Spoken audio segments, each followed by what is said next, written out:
Thanks very much, Kai, and good morning, everybody. Thank you for that lovely introduction. That's very good of you. It's a sort of a kind of a drum and coal show a little bit today, but to begin with. But really, it's an us together show, because I'm really hoping Drummond is with us on this, that we're very interactive. We have plenty of questions and discussion, really, because there are no right answers into a lot of this, we have different views, sometimes competing and complementary views. Sometimes we agree, sometimes we don't. So it's going to be a little bit like that, and just picking up from Kai sort of kind of gave a little bit of an overview of standards, and he's asked me to sort of take a slightly different take on it before I go into the Kantara piece and delivering on MyData principles. First of all, can I, how many people, just to help me orientate here, how many people know Kantara, know of it, have heard of it? Okay, that's not too bad, about half. That's helpful, because I've got a couple of slides for those people who don't, so that's good. Okay, a very quick snapshot of what Kantara is. It's actually comprised of 3 organizations these days. 2 are in the US, an educational foundation and an industry association. And Kantara Europe, just down the road here in Tallinn. And its most recent event, at least in the identity space, has been the acquisition of IDESG. That's the Identity Ecosystem Steering Group assets. So that was the US private public sector play in the identity ecosystem. Kantara acquired those assets as IDSG's grant funding ran out from the US government. We're strongly ethics-based and mission-led, so it's not a pay-to-play organisation like any organisations in the space. Most, in fact, are pay-to-play. Sovereign is following very that kind of mantra as well. So I think we have some kindred spirit there in terms of the public utility, and that's great. We play in both an identity, digital identity, and personal data play. Mission there is as you see it, and we make measly bits of money to keep ourselves sustained by a combination of membership and trust framework operation primarily. Some grant funding, flipping the ticket for grant funding on the way through.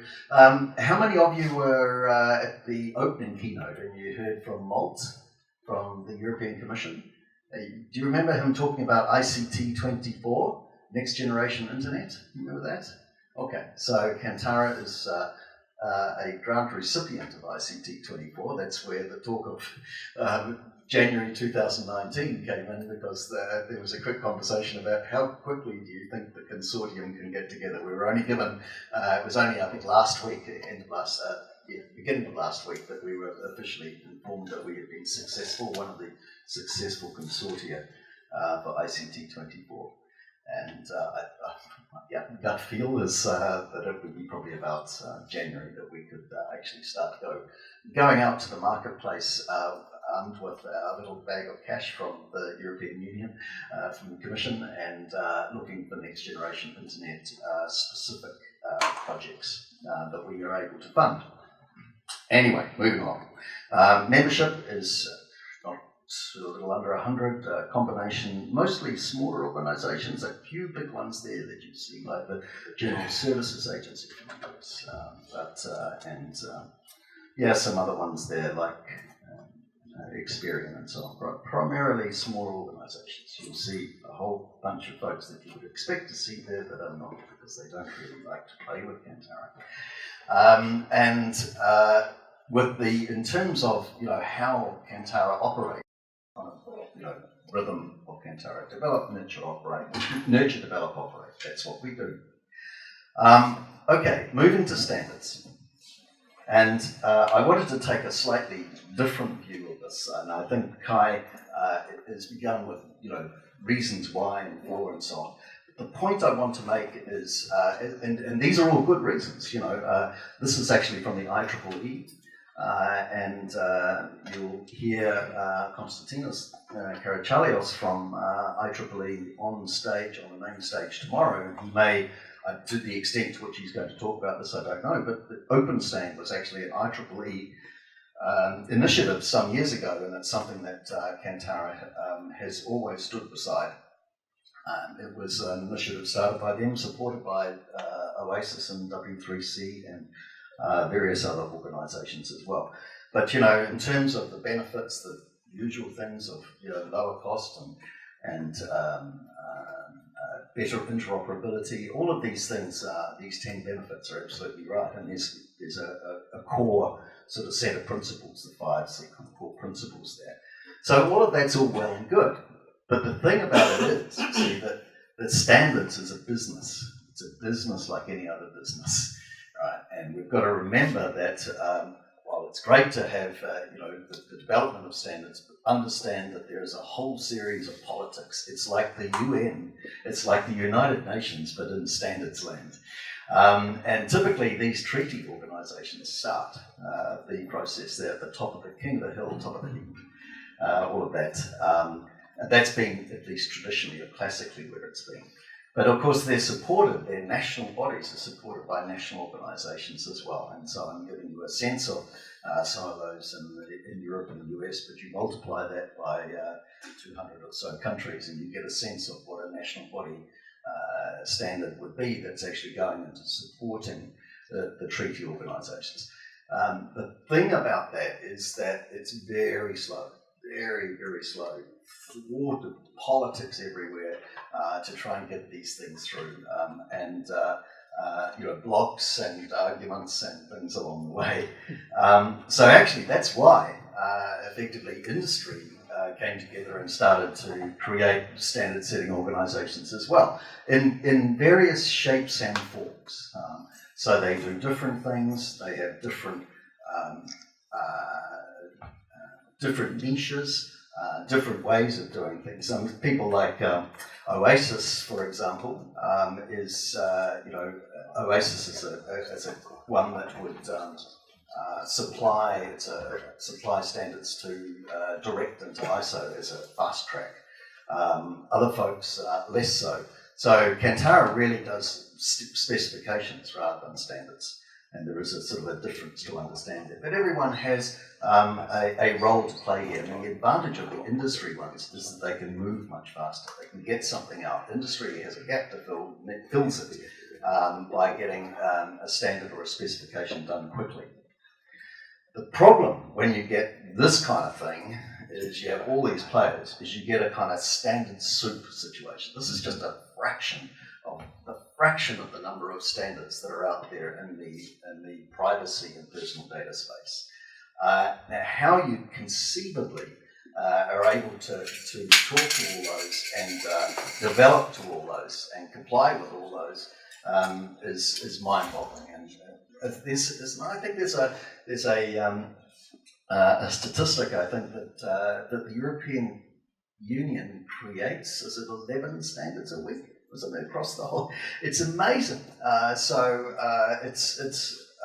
horrendous. Of course, there's every part of the economy to do that, but it still just gives you a sense of the scale of the issue. So, this is the classic. As I said before, this is why standards are developed. But I want to say, of course, that you understand that standards can also be used in a weaponized situation. You use them sometimes as a means to an end. I say you, it's the collective we. It's a number of folks that sometimes use other levers. They're using standards to actually almost as an anti-pattern, if you like, against the normal reason for actually developing standards. It's not necessarily it's not transparent. The ways you need to look at these things are, having been in ISO for many years, my radar initially goes straight up when, after 2 years of developing a standard, you have a block of 8 people from one country arrive on one particular day. right on, my radar's going ding, ding, ding, because there's something going on there, right? Why are they doing it? There'll be some rationale for why they've chosen to do it. And that's a sort of a classic telltale sign of politics at play.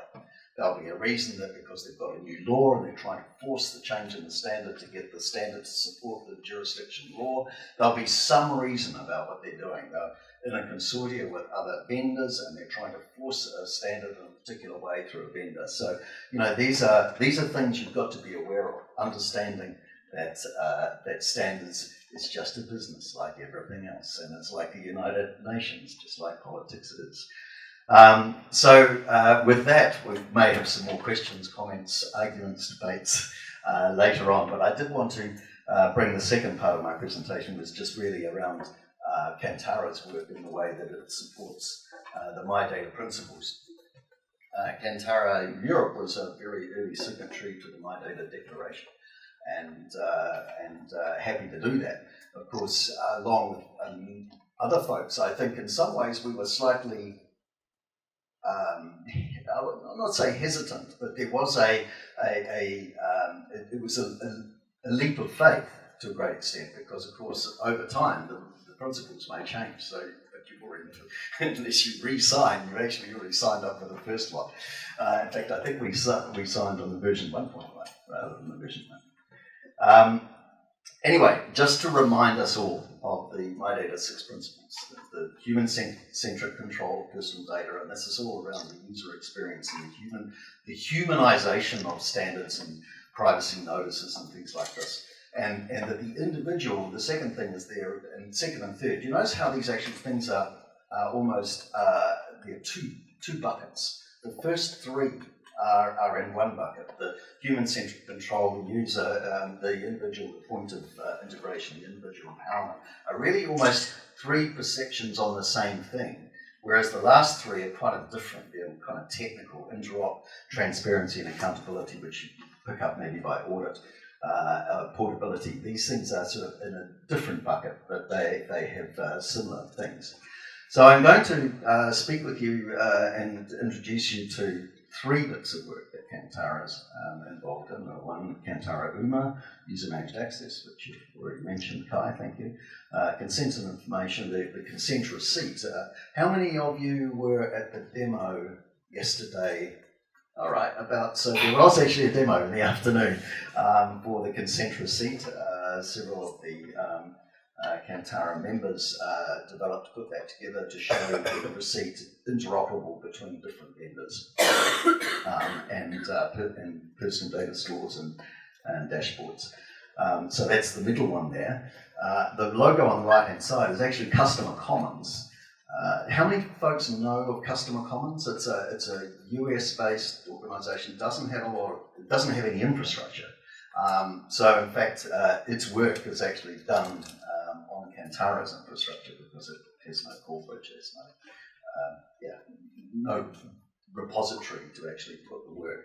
So Kantara they've used Kantara's infrastructure to build what is, we'll go and see the user submitted terms.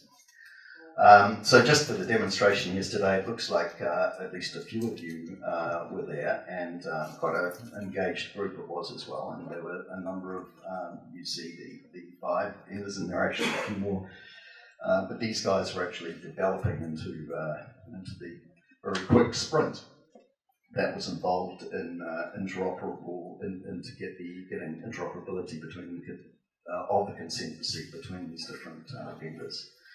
To UMA then, and you did a little bit of an explanation there, guys, is really a user-managed access does what it says on the tin, really designed to give an individual unified control point for authorising and delegating access. So classic cases for this are things like in healthcare, where you're delegating access, authorising access to your health records, to your medical practitioner, but particularly perhaps your Fitbit those records might actually go to your heart specialist.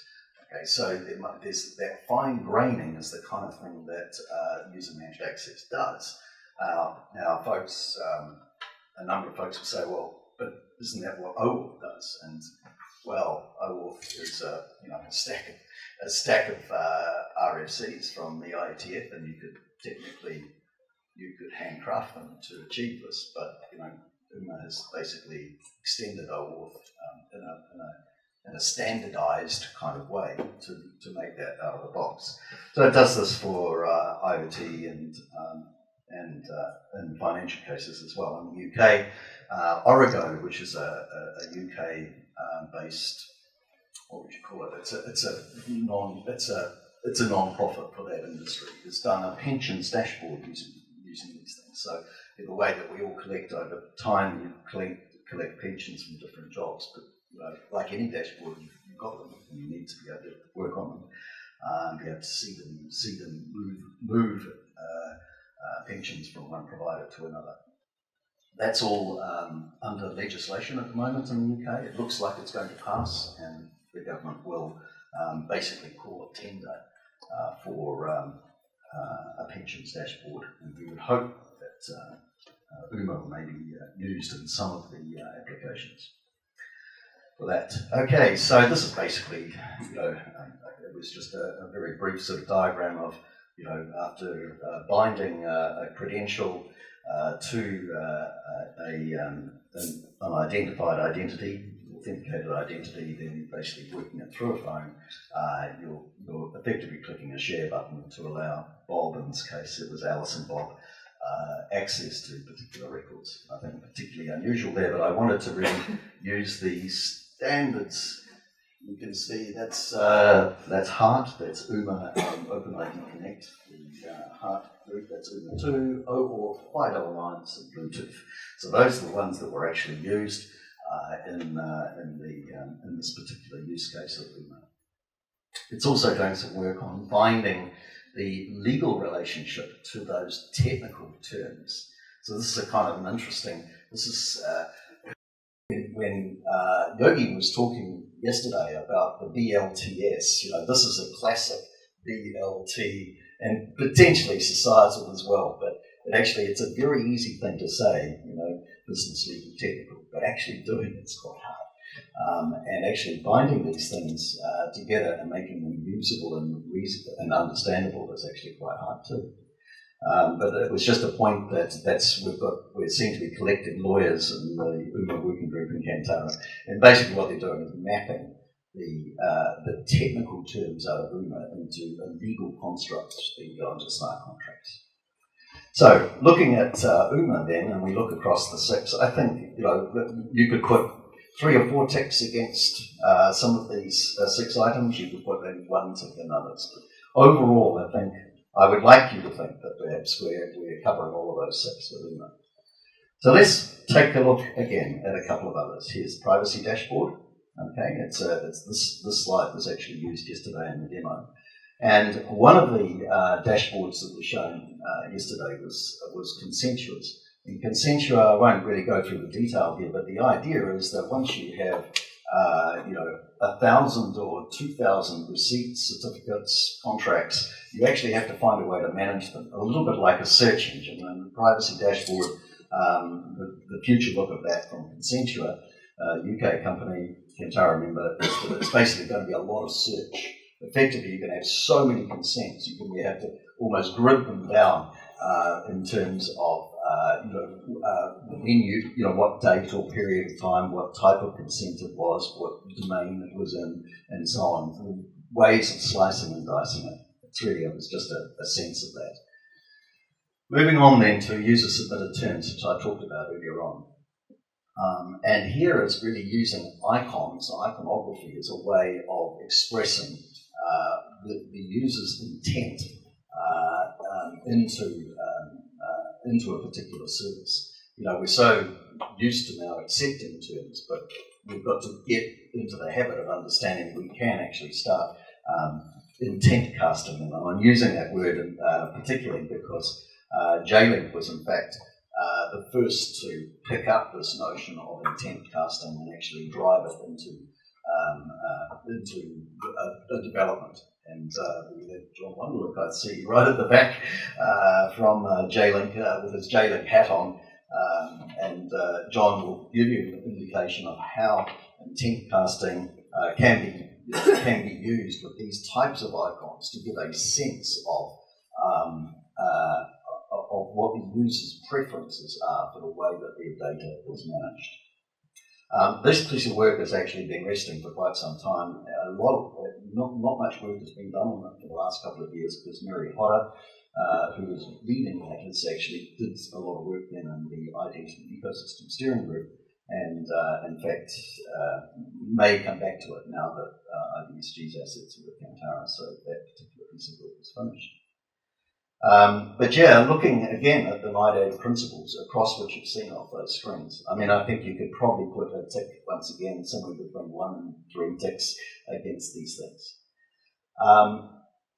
Consent receipts, we talked a little bit about what was happening there in yesterday's demonstration, but I wanted to just briefly go through what we were doing with the consent receipt specification. It's in version 1.1 at the moment, and basically what it does is you'll actually see that it's a way of formatting the things that when you give consent, and you're using the kind of iconography that you kind of saw in user-submitted terms there. But the notion is that you're able to effectively fill these fields in. It's much easier I'm trying to give you the back office look of what it captures here. So that's a sort of human readable sense of it. Of course, that's it in a JSON signed JSON web token. Doesn't mean much. That means a lot more. But the sense is that the receipts, and they moving forwards, they might be called other things. But the idea is that you're actually making that contract, if you like, with the service provider, and each of you holds a copy of it. And effectively and it's signed, and that is the record of what you both agreed. So some folks, and quite rightly so, and true known Stuart Lacey, who's talked here, is a great proponent of this, is that really receipt is a slightly lightweight term for what is actually a contract or a certificate. So it's something that we'll look at. The receipt viewer is pretty important if you're going to try and take the machine-readable terms and bring them into a human-readable sense. And one of the other things, this piece was actually contributed by Open Consent, and actually shows where the consent receipt from Kantara, which was built off ISO standards, ISO 29100 privacy framework, it can be flipped to or mapped into GDPR. So you see raw content from Kantara v1.1 consent receipt GDPR as to map the terms over. So I think the consent receipt probably covers those as well. I think, once again, somewhere between 1 and 3 ticks, I think you could put something against each of those items there. Future work then, of course, is, I talked a little bit about whatever we're going to call it, receipt, certificate of contract. We're looking at privacy notice, templates, much more extension on the template side, more coordination backwards into some of the other working groups, because the groups build organically. There's often no planning and timing about how and when they start. So there's sort of kind of a little bit of a retrofit where it makes sense. And certainly, while UMA has its own consent system as well, we're trying to make those toggle light between the consent receipt and UMA's own consent receipt, its own consent system. So those are some things going forwards, in the conformity assessments and issuing trust marks. And just while we're on the mention of trust marks, because we talked about Kantara's trust framework operation, and it basically manages its own schemes, but it's increasingly get inquiries from other folks who want to use Kantara's trust framework to put their own standards and schemes to be assessed underneath. And basically, effectively contract, outsource the management of their trust, their schemes, and granting of trust marks to Kantara to operate for them on their behalf. So I just wanted to sort of kind of give you a sense of what that looks like. This you see is very much identity related. You see there's two NIST 863 standards there for identity and the IDF one. So that's what we do, and that's me just finished.